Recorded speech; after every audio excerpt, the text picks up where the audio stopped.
What's up guys? Welcome back to another video. This video is actually exclusive to our Level Up Entrepreneurs Mastermind. It's where we went over the objections for our lead managers and our acquisition managers. So you'll see actually Jared led this call. I was traveling. You'll see me come in and out of the call. But Jared led this call for our students. And so yeah, it was a great call. Again, going over lead management, acquisition management, objections.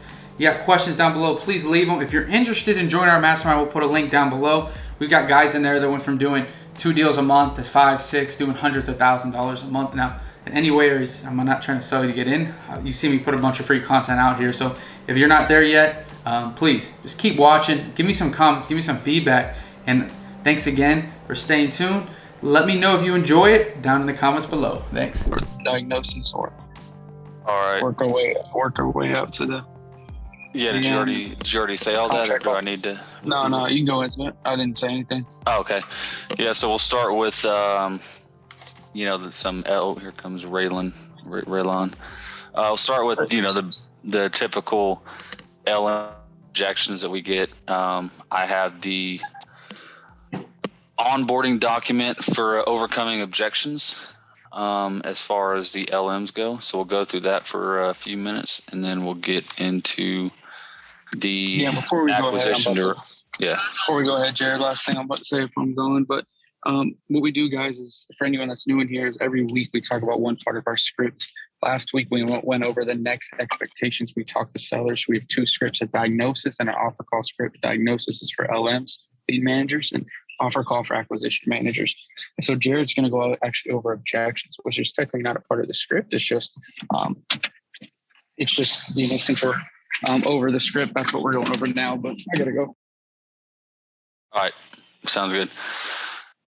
Yeah. So as far as this is the onboarding document for lead managers, so this stuff is pretty basic, because we're trying to pretty much who's never done it before and get them acclimated to our process. So I'm just going to pull out a handful of things from here.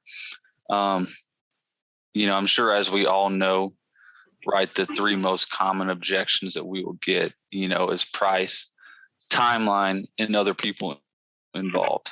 And from last week, that was kind of setting expectations, that kind of stuff. Setting expectations is a good way to kind of handle the objection before it happens. But as far as price, timeline, and other people involved, when we talk about other people involved, that's decision makers, which for us, I don't know how everyone else does it. For us, we don't use the term decision makers when we're trying to uncover that on the call. We usually use the word, someone who has any sort of input, on you selling this property. So if you're trying to figure out who all is involved in this process, you would say, is there anyone else who has some sort of input on you selling this property? But let's see what's on in here. I don't know how Gino does it, if he just talks and then you'll ask questions at the end.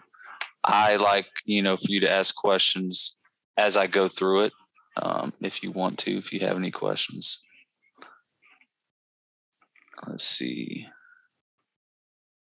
So that's not really a main lead manager objection, right? So I would say as far as price goes, in the lead management department, you're going to get a lot of people who want the lead manager to make the offer, right? The lead manager is doing what? Trying to gather as much information as they can so that they can qualify this person and set them up for an appointment with the acquisition manager. And part of that is they're trying to extract the best price from the seller. So I think a very common objection in lead management when you're trying to get that price, is a seller saying, well, I don't know, you called me, you give me the price, or, you make me an offer, whatever it may be. So when they're trying to get the price right, they're gonna of course do the anchor offer and that kind of stuff, which I think I hit on a few weeks ago. I don't know, make me an offer. I don't know, make me an offer. Right. So then, like we talked about earlier, do you have at least a $10,000 to $15,000 range you were hoping for? If we could buy completely as is, cover all closing costs, and close on your timeline, do you have at least a $10,000 to $15,000 range you were hoping for? So I think that one's pretty. Does anyone else have some sort of example there that we could talk about as far as a price? A lead manager extracting price and an objection that they would get.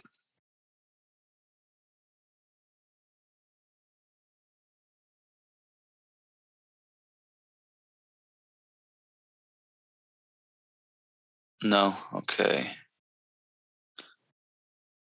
Let's see what else we got here. So another main one would be timeline. So what we found out just from, kind of the shifting market over the past few years or whatever is sellers don't always want a quick 30-day close. So I think a common misconception is, as wholesalers or whatever, we need to offer that quick, fast, under 30-day close. We found that it's not always the case. Not every seller wants that. So we found that it's not very advantageous for the lead manager to go in and say, we can close in 30 days. Do you need any more time? We just let the seller tell us how much time they need. So when we're kind of the lead manager is trying to figure that out, the seller might have, a tenant in there, or they might have, it might have been a probate and their parents left the dead parents left a lot of stuff in there and they need a lot of time to move it out. Whatever the case may be, we want to see. I'm trying to see where I'm trying to go with this.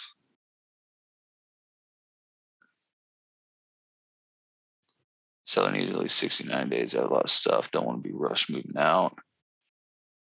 Okay, yeah. So if they want 2 to 3 months, we can give them 2 to 3 months. For us, the sooner we can find a buyer, the sooner we can close, the better. We're more than willing to give them 2 to 3 months, but we want to offer, to have movers to go out there and help them move their stuff. Or, one thing we always say is, take whatever you want and leave whatever you don't. So the seller might feel like they have to have it cleaned out completely with our process. It doesn't have to be cleaned out completely. They just need to take whatever they want. If that makes sense. I don't know if anyone else does it any different. Let's see. Yeah, I will chime in on that real quick. I usually, if time frame is not an issue with the seller, usually because of the anchored price that was thrown out in the initial negotiation, that's leverage for the seller, for us to be able to give the seller a little bit more or come up on our price when it comes to time frame. Right. Yep. Exactly. Yeah. We can leverage that too. Right. So if they want, our typical process is going to be 45 to 60 days. If they want, less than 30 days, we're going to have to be at that lower price. But if they can give us more time, then we could potentially come up in price too. That's a good point. Here, example 3 is actually a good one I didn't think about. I wrote this whole damn thing and I forgot about it. But so a lot of times people, they might not want to get an agreement in place until it's vacant or whatever. For whatever reason, sometimes sellers just think that, or even probate. This actually happened the other day with the lead managers. They had a pretty property. the seller was motivated, but they were like, yeah, it's got to go through probate. So that's easy objection to overcome. That's not a problem at all. We can go ahead and get this thing, an agreement in place for this thing, and let the probate process go through while we're under contract. And then of course we wouldn't close on it until after probate was done. But probate doesn't have to be done for us to get an agreement in place.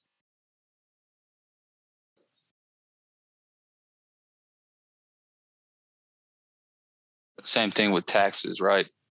The seller will have to, and this probably wouldn't really apply in June, but if you're talking to a seller in November, December, and they're like, I have to pay too much capital gain if I sell this property now, okay, well, we could go ahead and get an agreement in place, go ahead and get all the funding set aside, and then close on the property next year.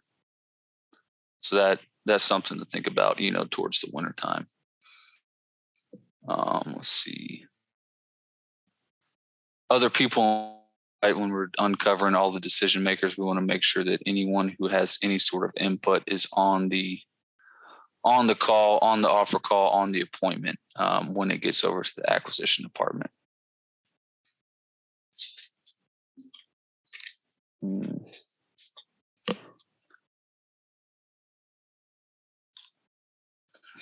And then let's see, of course, you got, typical, you give that anchor offer, they're like, oh, hell no, that's way too low. What were you hoping I would say? Let's see, they don't give out a price when you ask. Okay, like I talked about before, if we can get you an as-is cash offer, cover all closing costs, close on your timeline, you have at least a 10 to 15K range you're hoping for. Let's see. Yeah, here we go. Objection or third-party stories.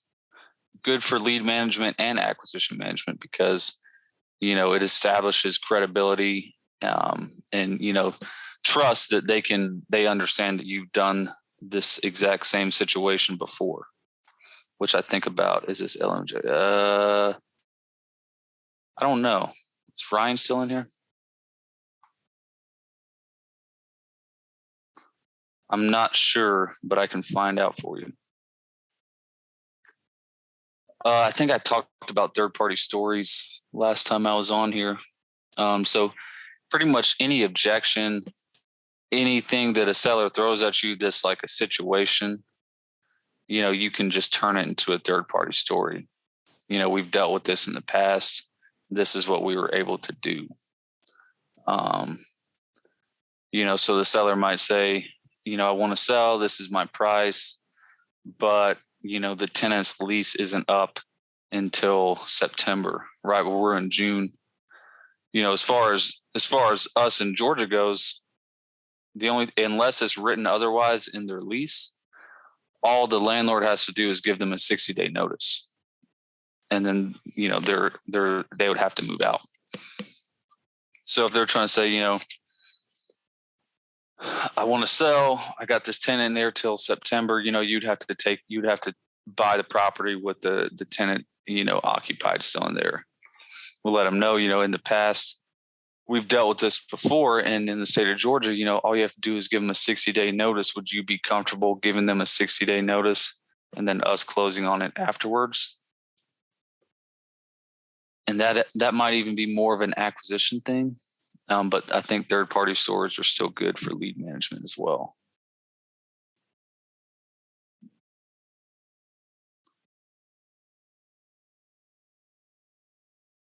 But I would say probably the main thing, I don't know, does anyone else have any like lead management objections that they come across pretty often? I know I mentioned last.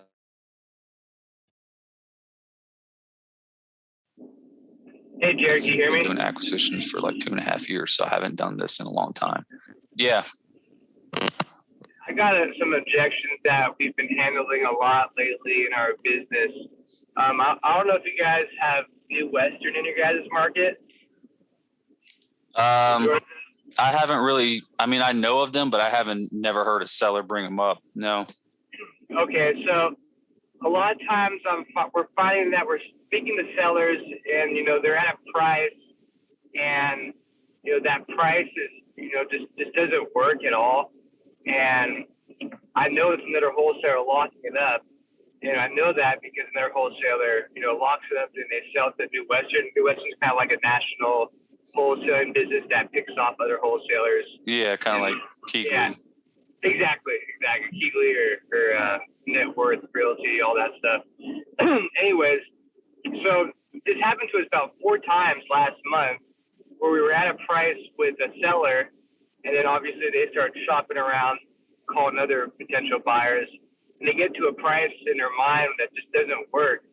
But this other wholesaler, whoever they are, locks it up and gives it to New Western, and they blast it out, and they don't end up moving it. So the contract falls through, but now the seller has in their head that they can still get that price that they initially locked it up for. And we go back on the follow-up, and let's say for just throwing random numbers out there, let's say, for example, we have the seller at 160. Next thing you know, they talk to a couple of other wholesalers.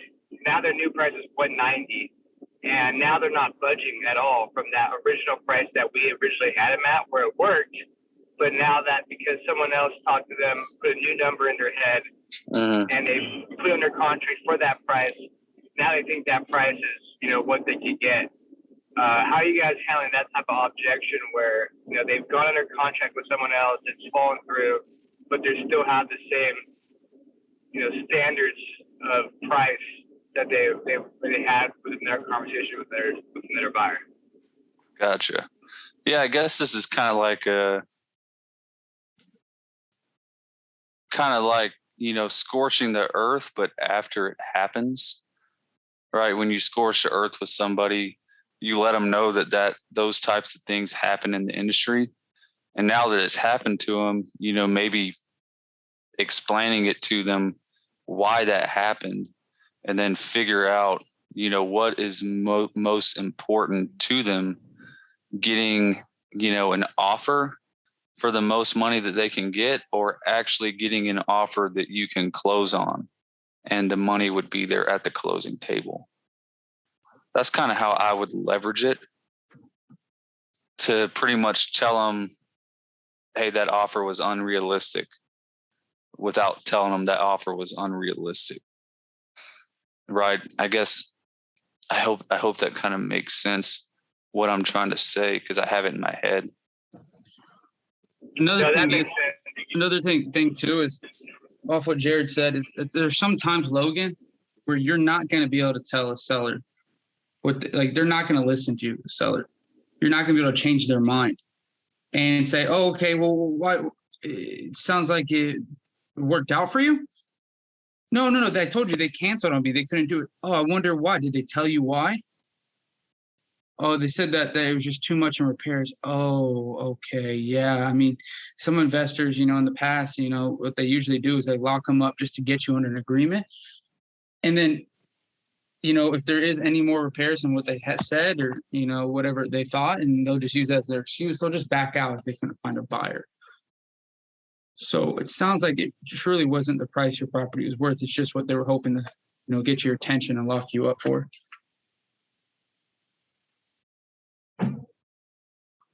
Something like that. Yeah. Yeah, that helps. Also, a lot of times it's after it falls through, they realize, okay, like that person was a wholesaler. Excuse me. And then they would come to me, I use a wholesaler now. You're gonna wholesale it, and then we provide addresses to properties that we have closed on and relisted to show them that we are potentially real M buyers. But then when we sent them the contract, you're like, this is a wholesale contract. I can see the assignability in it. What do you guys recommend when it comes to that crossroads? Well, the question is, go ahead, Jared.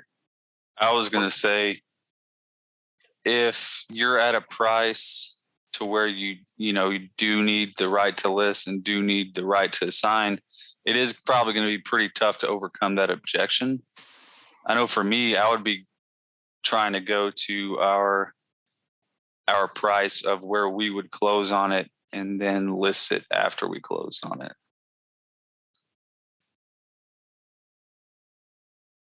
So like take out the assignability. Yeah, but we have like two MAOs, like an MAO if we can list it and we can have access, and an MAO if we can't have access to it. So I would be going in my head to that no access MAO.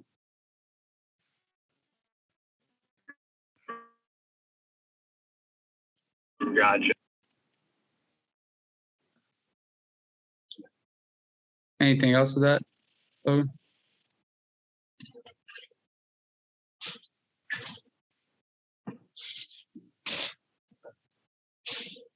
Because I mean, it is pretty tough to try and like overcome that after they've already had that experience happen to them. You know, other than just trying to build rapport and, you know, getting them to trust you, that is pretty tough. Yeah, setting proper expectations help with the DD process. That's true. Yeah, let them know what's going to happen.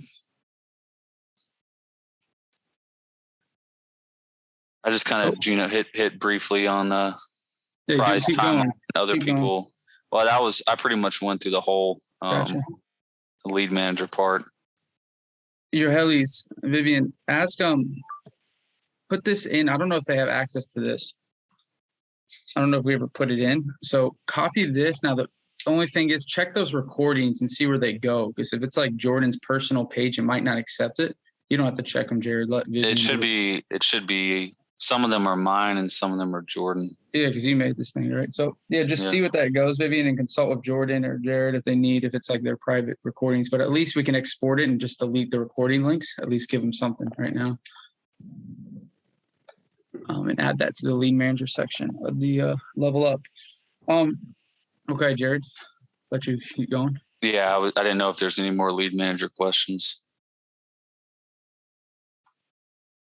before I went to acquisitions.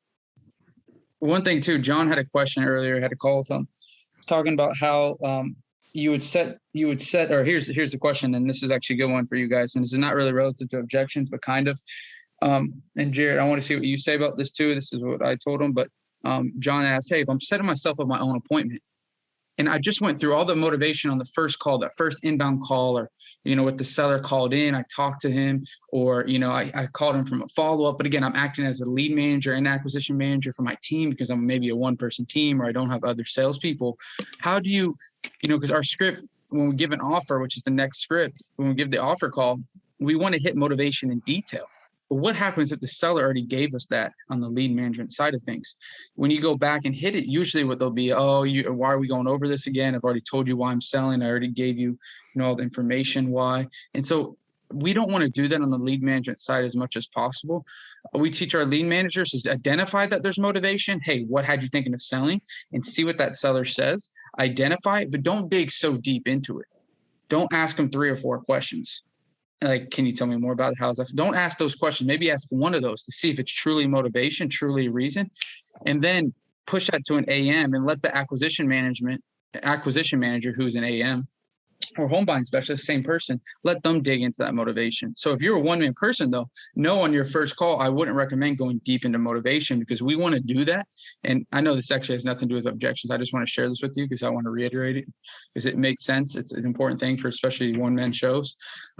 And I want you to make sure as a lead management or when you're having that first call, if you're that one person that does it all, don't go as much detail because we want to use that detail against them, or not against them, but with them when we go over price on the offer call. Before we go over prices, we want them to get emotional, right? That's the whole reason we hit motivation. We want them to get emotional, and so that they get in their emotions. And we all know humans make decisions based on emotions, not really about reality, right? They make it more on emotions and how they're feeling versus what's truly the right decision. And so we want them to, not that we're telling them to go into the wrong decision, but we want them as emotional as possible so we can get that deepest discount as possible. So again, I just wanted to reiterate that on the lead management side of things. But yeah, that's all I got. Yeah, the only thing I would add to that is if you do, all right, if you are going to be the lead manager and the acquisition manager for that specific seller, and you do end up just digging into a lot of motivation on the lead management call, I would try and set up the acquisition appointment as soon as possible. Like, even say like, hey, can I have 15 minutes to run this through my finance guys and give you a call right back? And then just maybe summarize the motivation when you're on that offer call. Hey, I know, I just want to summarize, you were going to sell because of this and this. Did I miss anything, or was that pretty much it? Just as a last resort to try and have a little bit of motivation on that. If you do end up, because sometimes it happens. Sometimes I take a TV inbound and it just happens. You just find yourself going down this path of motivation and they're just pouring it into you and you can't really do anything about it. So I would try and set up that appointment as soon as you could.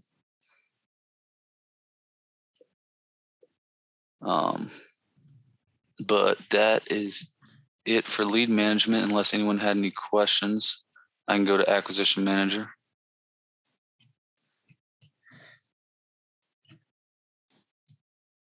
Nope. All right. So as far as shit, I'm sharing the wrong screen.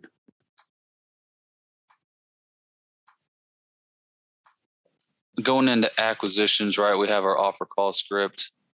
Do we have any objections? We have a couple of objections listed at the bottom. And then we have an objection sheet. I was just going to probably hit on just the main objections that we get, throughout our script.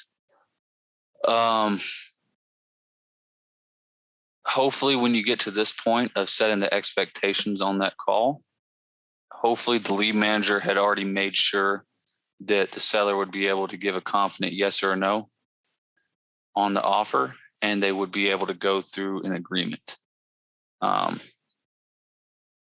So if they're not in a position to go through an agreement, what I would typically do would at least say, let's say they're at work and it's at 3 p.m.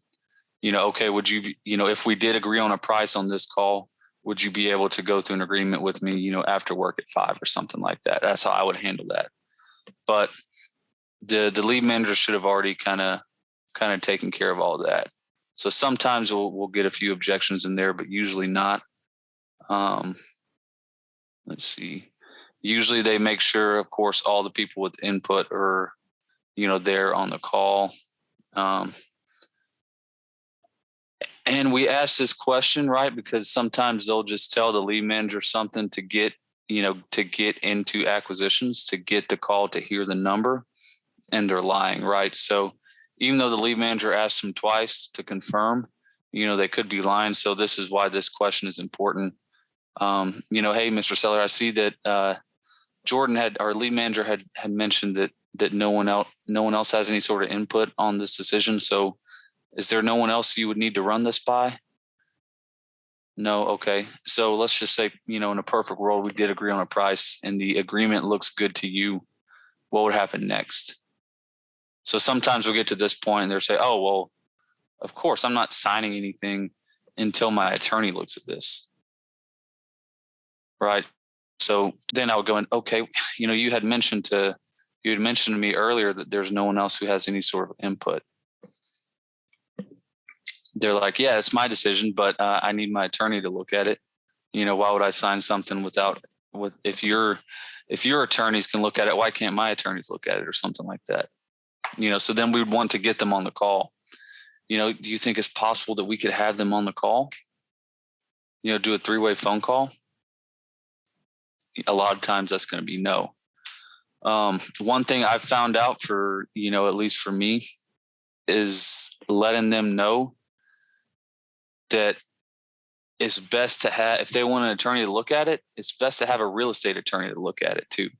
Because, they could have, we've seen plenty of times in the past where they've just let some attorney they knew that, didn't have anything to do with real estate.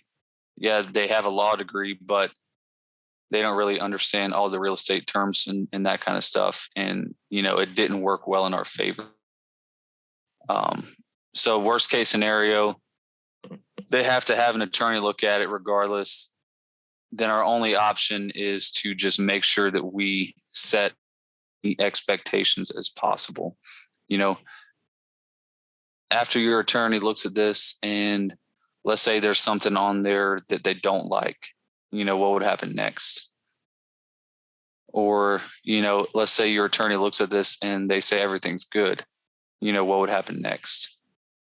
We want to make sure that if there's something on that agreement that the attorney gives them a red flag, that they're going to be comfortable telling us that.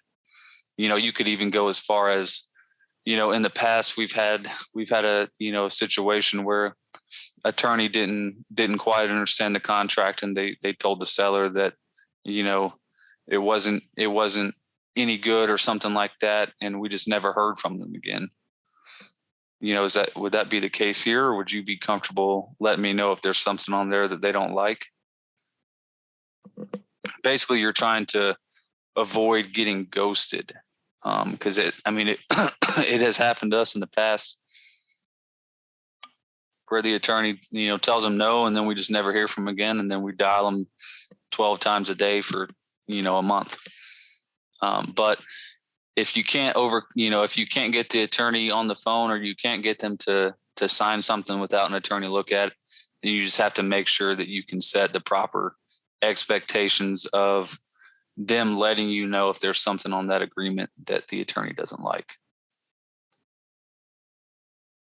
The next main objection in acquisitions would probably be trying to think of something other than price. Probably would be access. When you're negotiating access, right? And that's when you kind of have to leverage, if you can't give me access, we would have to be at this price. But if we're allowed access, we could potentially come up to your price. Let's see.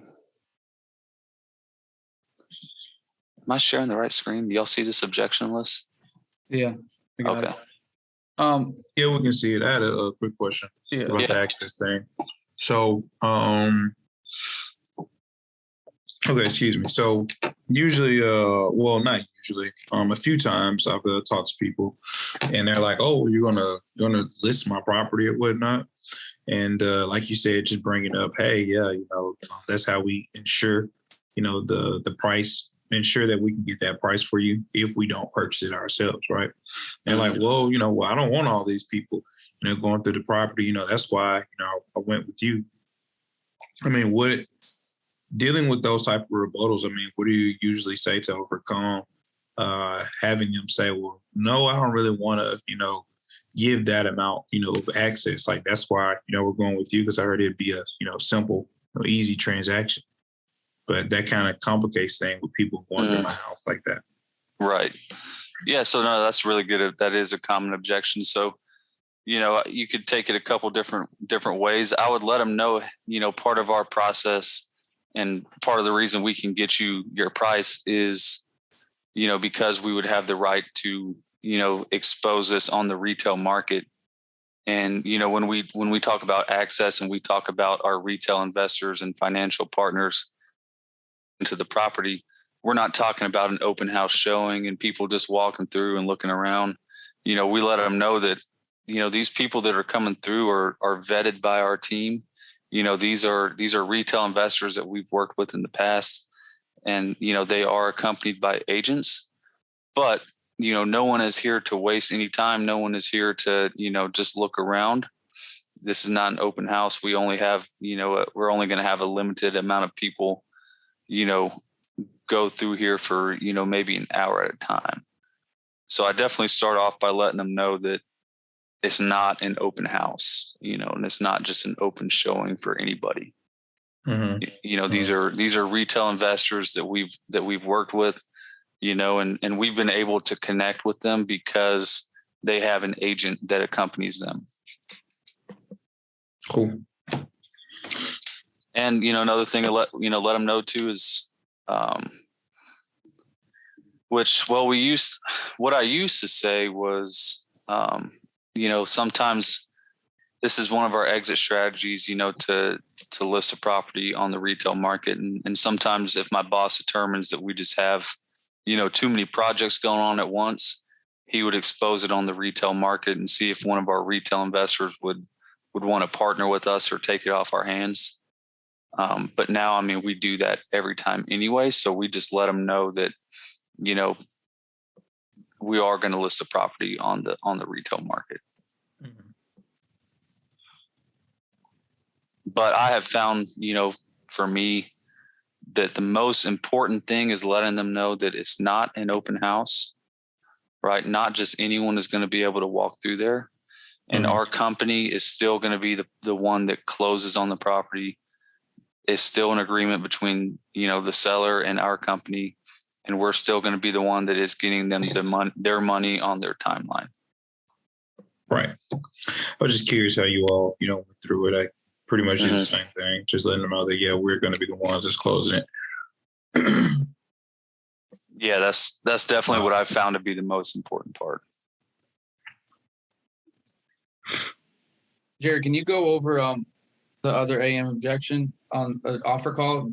Is that good with that? Go to the offer call one. Offer call script, and then go to the bottom. Did you go over this? Jared, I've been listening, but did you go over keep going all the way at the bottom? It's the last one. This one. Oh. Talk to my attorney. This is the one I just created. Okay, I didn't even know you put that in there. Yeah. Steadley likes it. He wanted it there, so I put it in there for him.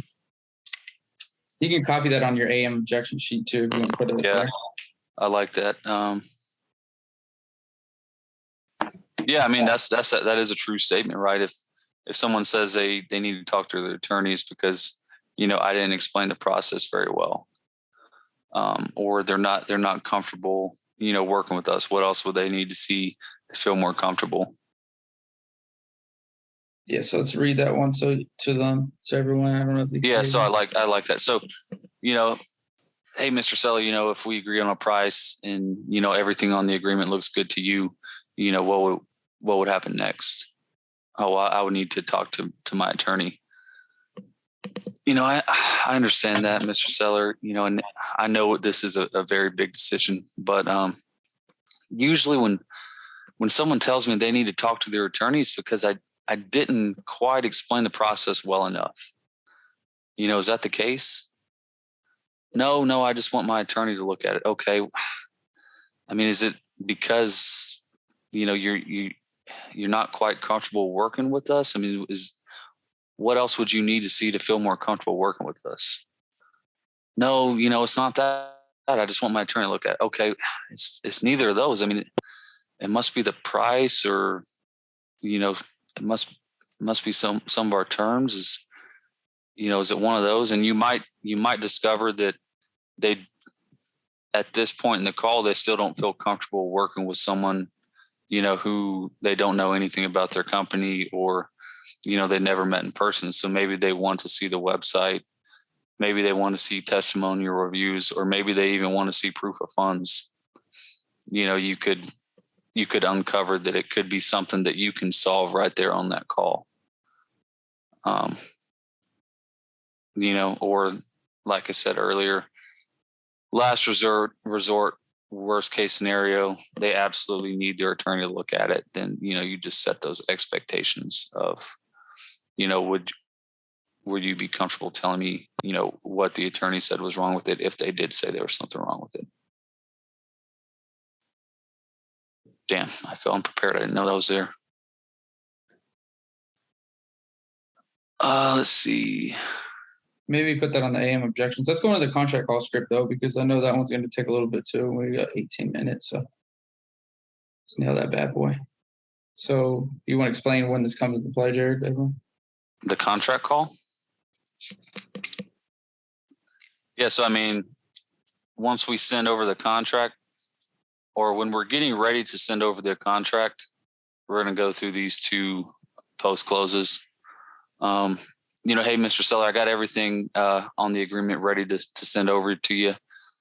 Just before that, I just want to confirm, real quick, if everything looks good on the agreement, and you have no questions, what would happen next? Well, I would sign it. Okay, perfect. I just wanted to make sure that, you are 100% ready to move forward with the sale of the property. I didn't want you to make any decisions that you're not 100% confident in. Perfect. If you are, then you're good to go. Good to send over the agreement and, start going over it with them. You could get to this point and they still say, they need their attorney to look at it. Then you're gonna have to go back to the attorney objection. But, let's just say that they're good to go. You're sent over the contract and you're going through the contract and, they have a question about a memorandum. What is that? Why do you need to do that? The reason we have this, Marcelo, is just to let everyone know, this is how we publicly let everyone know that we are very serious about buying this property, and that we are going to buy this. I've never really had anything further go past that. And then like we talked about just a few minutes ago, right? Why you need access and right to list on the MLS. Letting them know again, hey, this is just one of our exit strategies that my boss uses. We do expose every property on the retail market. And, sometimes my boss might determine that we just have a lot of projects going on. And, he would find one of our retail investors that, would possibly take it off our hands. But it does not change anything between you and our company. We're still the ones purchasing the property on your timeline at your price.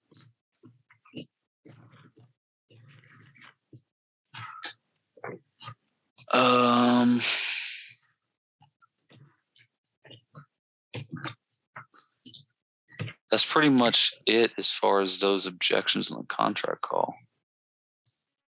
I don't want to go over objections. I want to go over the actual whole contract call. It's not just objections. It's I want you to take them through the whole. Yeah, probably should have told you that.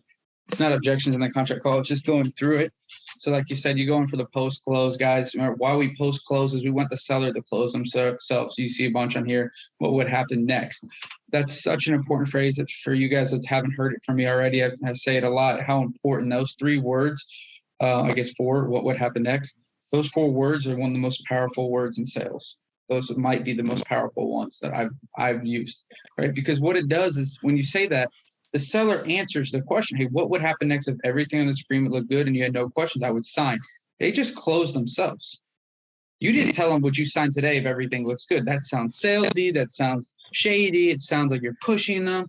Versus when they answer their own question, you just ask them, what would happen next? They said, I would sign. Well, now they literally told themselves they would sign. So when they don't sign down the, you go through this agreement, you say, oh, I'm confused. You told me you would sign. Oh, yeah, you're right. I would. And I'm not saying they're going to go right instantly and sign, but they are going to realize that they're the ones that told themselves. We didn't make them sign. They told us. And so the post-close is so useful, one of the most useful tools. And that's what we're trying to do in this contract calls here. Before we send it over to them, we want to make sure that they're 100% ready to go. Because like Jared said earlier, sometimes you'll say, what would happen next if everything looks good on this agreement and you like the price? We already discussed it. Well, what would happen next? Well, I would have to go talk to my attorney still. We don't want to send an agreement, a full filled out one with them having to go talk to their attorney, because more than likely it could mean also they're trying to shop the deal, which would go back to some of the objections. And so we should know that before we send that to them, because who hears, I've been sure a lot of you guys have sent agreements and we have as well, and we never hear back from sellers. Right? They just take it, go shop it and say, hey, I got this agreement from someone else. I mean, I've stealed deals because of that. People, the sellers, the one I just locked up last week, Jared, the guy's like, oh, I have a contract for 80K right now and 85K, but I've not signed it yet. And so why have you signed it? Actually the thing was, he said I haven't signed it because I haven't looked through it yet.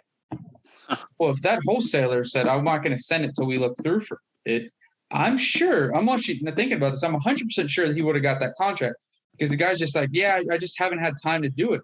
if he set up a time to go over that agreement with the seller, that other wholesaler, which again, that other wholesaler, he sent it to him a week ago. He just hadn't had time. He was interested in the offer. He even told me I like it, the offer, but I got to read the agreement. If that wholesaler went over that agreement with the seller, he would have a contract right now. I wouldn't. So that's actually a real life example that just happened. That's a good example. For sure. So that's the importance of it. And like Jared said, this is what we do right before we send the contract and after we do it. Some of this stuff here, these objections, memorandums, objection, that's what we have in our contract. It's, like it says on here, they respond, yes, I'm good to move forward. Perfect. I just want to make sure that nothing would prevent us from working together on the sale of your home. Then we would go over the actual contract. Now, this is where you insert your own contract. And in these memorandum right to list, these two objections are just objections we know that the AMs face a lot. And so we put those in there. That's not what we say unless they give us an objection on the memorandum language in our agreement or the right to list language. Jared, and then I don't know if you want to take them, Jared, through setting expectations. So just like we do it in the beginning of a lead manager call, like the end of a lead manager call, the diagnosis script, the end of the offer call, the beginning of the offer call script, we also set expectations at the end of the contract call. Yeah, I was actually going to say one more thing about the post close too. So got the rest. So obviously Gino's the business owner and the sales manager, and I'm the acquisition manager. I'm assuming probably most people in here are, business owners, sales manager, whatever. But I think this is a good way to hold yourself accountable when you are reviewing your calls, so it can apply to anyone, me, or even Gino as the owner. If Gino goes on an offer call and gives the agreement, they verbally agree on the price, and then he sends out the contract and it doesn't get signed.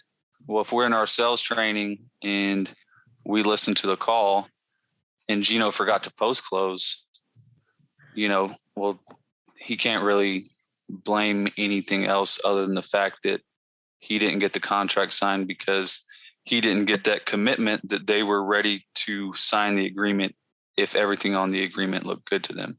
Same thing for me. If Gino's reviewing my offer calls and I didn't get the seller to say, yes, I'm ready to sign this agreement if everything looks good, then he's going to say, hey, why didn't you do that? This is why that didn't happen. So then I don't have anyone to blame or anything else to blame. I didn't post close them. So I'm guilty of it many times and have lost contracts because of that. So that was just one more thing I wanted to add in. So yeah, setting the expectations for the rest of the transaction, right? So you go through the entire contract. They're like, all right, yeah, perfect. Let's do it. Where do I sign? Click to sign. Here we go. So then we want to let them know that I'm not the last person that's going to be talking to them, that what's the word I use for Brandy? I don't say transaction coordinator. What the hell do I call her? Yeah, I usually just say Miss Brandy, our transaction girl. I let them know, hey, Brandy's going to be reaching out to you. She's going to be your main point of contact. I'm going to try my best to set up times to get pictures and walkthroughs, but if I can't, then I'm going to let them know that Brandy's going to call and confirm, when we can go out there. And I'm also going to let them know that Melanie, she's the one who handles all of the paperwork between our closing attorneys. She's also going to be reaching out to you if there's any more information that the attorneys need. Let's see. And that's pretty much it. Important to just let them know, you can't just go ghost from here. We still need a little bit more information. Yeah, exactly. Set them up. And then, by the way, guys, if you're getting some value from this, please post it. Tag me on Instagram. If you're following me, tag me on Instagram. No matter if you're the business owner, you're just one of someone's working with someone else, whatever it is, tag us on there. Repost it so we can follow you guys. So you just tag me on there with my name on Instagram. But anyway, Jared, scroll down a little bit more too. So you're closing them, right? You're giving them the expectations. And then there's some extra thing, guys, for anyone here that's working also trying to develop their dispo department, we have an access to section of our CRM, in our case, Salesforce. And so after which just happened, Jorge just locked one up, contract gets locked up, the AM acquisition manager puts in this information into Salesforce so that the disposition, Brandy, will know, hey, are they going to be able to give us access? Hey, when can we have access? Who's the point of contact? All this stuff can be put into Salesforce because it's not always the property owner, and it's not always self-explanatory when access could be. And you don't want to have that disconnect. And Jared, you probably could talk about that. I mean, you just from experience, 2 seconds about it, but. So, I mean, yeah. So if the property's vacant, right, I'm going to try my best to get it on a lockbox so we don't have to meet the seller out there every time. Hopefully I built enough rapport where the seller would be comfortable with that. So let them know, hey, the property's vacant. We do need to go out there a couple of times instead of, you having to drive out there every time. Would you be okay with meeting us one time with the key and, us putting it on a lockbox? We'll give you the code. So I've had that, a pretty high success rate. But if there's a tenant in there, we're going to need the tenant's phone number probably. I'm going to try to let them know, hey, we can do this one of 2 ways. We can either talk to you and you talk to the tenant every time we need to get in there, or we can just contact the tenant directly and, work out our times to go out there. If it is where they live, let's say it is their home, hey, Mr. Seller, I know we agreed earlier that, we all need to go out there probably two times a week, for the next couple of weeks. What days don't you work, or what days are you best available for us to have, in our time slots? Then I'm going to probably write, let's say I get Tuesday and Thursday, anytime after 3, I'm going to write in Salesforce, access date and time every Tuesday and Thursday after 3 p.m. and still let them know again that Brandy is going to call them to confirm, when we're going out there. And then pictures, I mean, we're going to try and either do it that day or the day after if we can get someone out there. Roger. But if if it is a tenant occupied property, at least for me, I've found that I'm not going to be able to get that date and time on that call, so I'll just ask them to be able to give that to Brandy, whenever she calls, have them get a hold of the tenant or give us the tenant's number. Sean, if you want, unmute yourself and ask us that questions. We got 5 minutes. We'll go a little longer too. Jared, you can leave. I'll stay on a little longer. But Cool. we can answer any questions. Tell us what you mean, Sean. Oh yeah, I'm going to go back to dialing.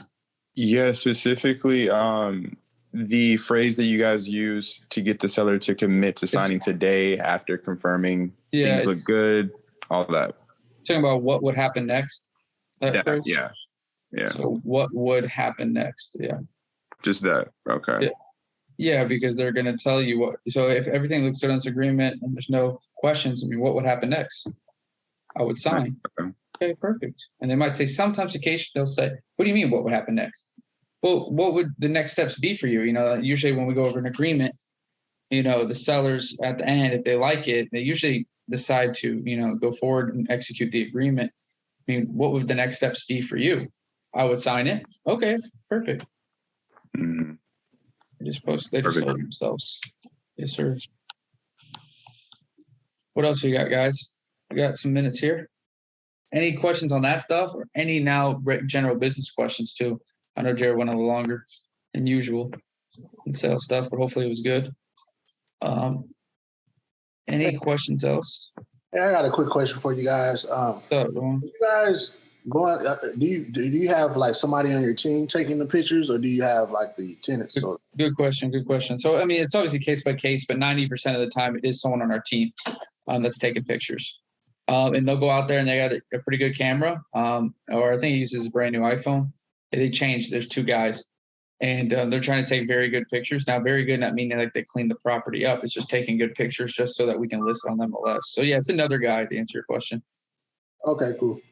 I mean, if we can't get in, and rarely does that happen, but yeah, they'll have the tenant do it, worst case. But we have such a strict, like what it needs to look like, blah, blah, blah. What else we have, guys and girls? I have another one. If you know what else? Keep going. Yeah, keep shooting. Are you guys changing your offers now? We're down 5%. Okay. So we, instead of doing market value, we do 0.95 of market value. So 5% of market value. Now, depending on the area, right? Most of the areas is 0.95. If it's a really good area, I'll do 1. I won't change the numbers. Gotcha. Because we were seeing our average deal size 43K this year. And it's only set on our calculator for 30,000. So we're still you never can be perfect on your MAOs in terms of market value prices, but we're still making above our profit split. We were. So we're at 43 and it was always set on our MAO for 30. So if we were perfect, it should say 30 on the year, not 43. But obviously we're not perfect, which is in a good way. It's been 43,000 deal size. So I'm not worried about it going down, a little bit, but it definitely, we are going to have to start adapting because 3 months ago, comps aren't the same. And it's not that serious right now, but it's getting there to that point where it's going to be really needed.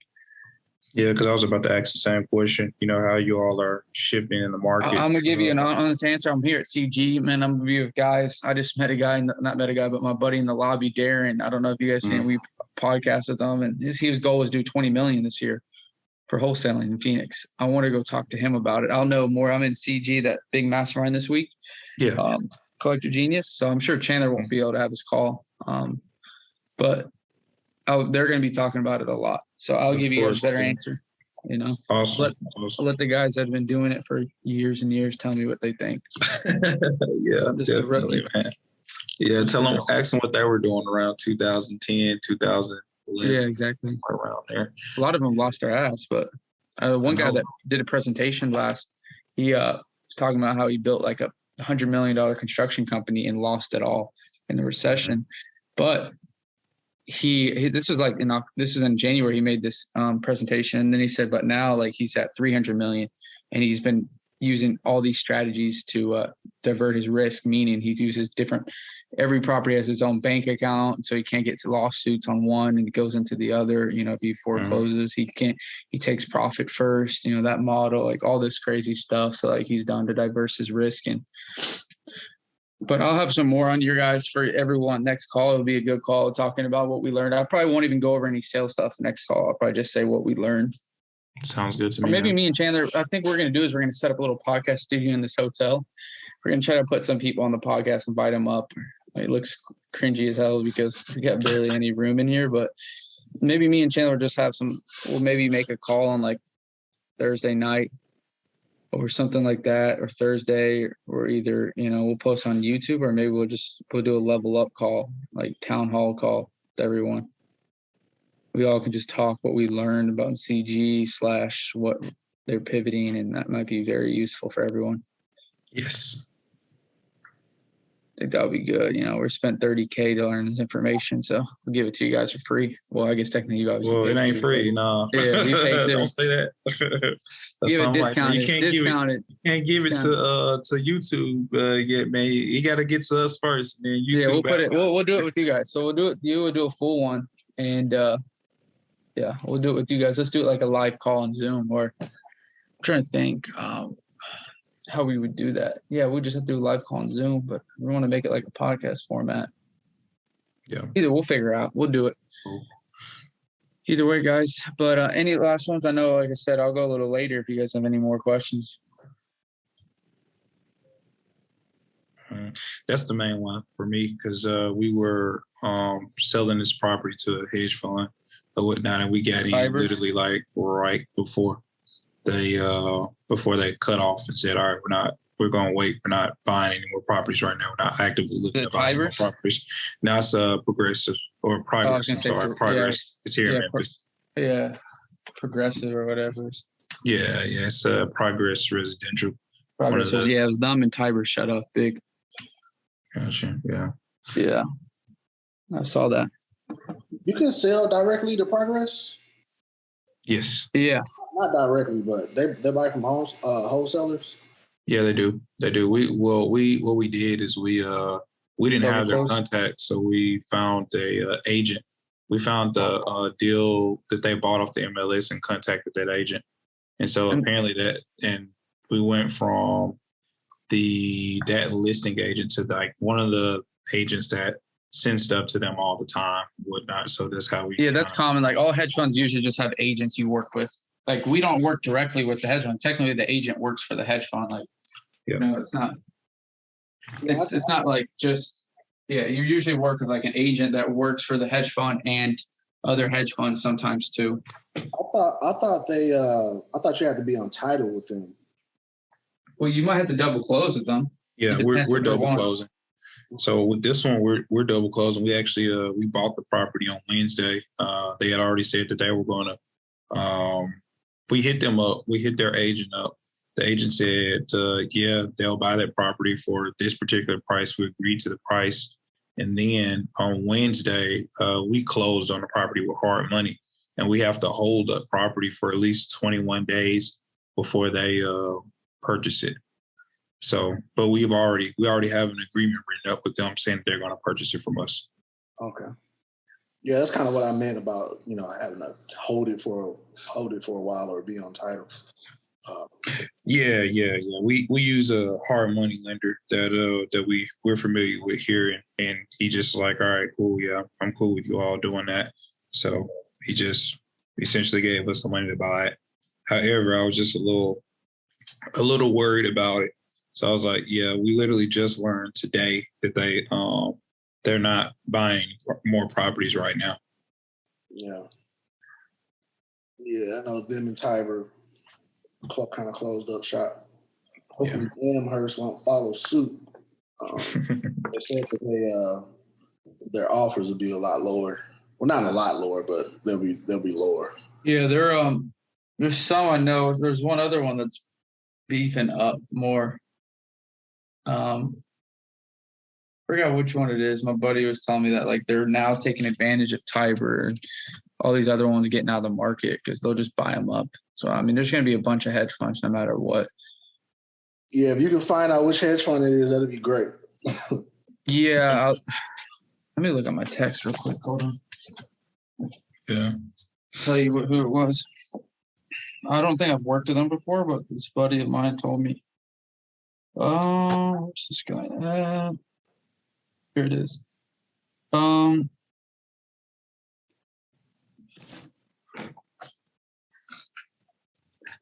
Amherst informed us that they're buying super heavy and plan on picking more this week. It might have been Amherst. There you go. That and then Amherst was the one. I was gonna say, are y'all familiar with like Josh Chan? Yeah, when you get those lists out. Yeah, I'm about to see Josh tomorrow. I was gonna say, go look at his list, like call him up, see which ones are actually still buying and which ones aren't. Yeah. Exactly. All right. Well, boys and girls, any questions? Put them in that chat. We're always here, always answering them. So anything from now until a week from now, let us know. And then I'll talk with Chandler about getting that together if you want. Rose Vaughn, if you can.